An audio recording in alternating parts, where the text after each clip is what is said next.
Hello, everybody. Today we study about vocabulary in English បាទសួស្តីបងប្អូនភាសាអក្សរទី4ទាំងអស់គ្នាថ្ងៃនេះយើងមករៀនអំពីញាតិស័ព្ទនៃភាសាអង់គ្លេសដែលញាតិស័ព្ទនៃភាសាអង់គ្លេសគឺជាពាក្យដែលយើងប្រើប្រាស់ប្រចាំថ្ងៃអនុវត្តជាក់ស្ដែងនៅក្នុងពាក្យប្រចាំថ្ងៃតោះឥឡូវមកខាត់ពេលយើងទៅរៀនពាក្យទាំងអស់គ្នា vocabulary ញាតិស័ព្ទ anything ប្រែថាអ្វីមួយ else ប្រែថាទៀតឬផ្សេងទៀត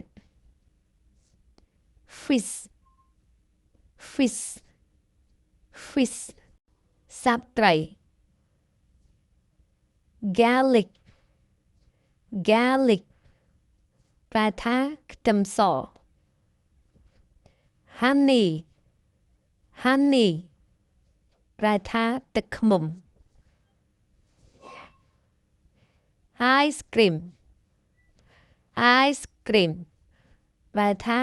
ការ៉េម jam ប្រែថាដំណាប់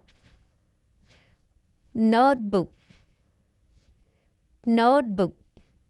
ប្រែថាសៀវភៅសរសេ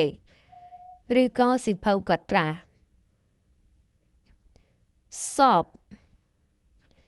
soap ប្រែថាតូប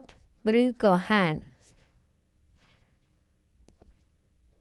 shopping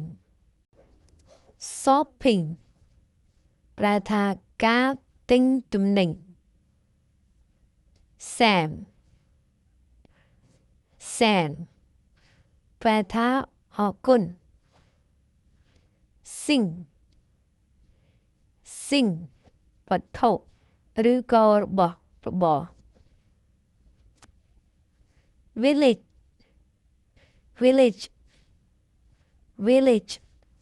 ភូមិ want ប្រែថាចង់ write ប្រែថាសរសេរ year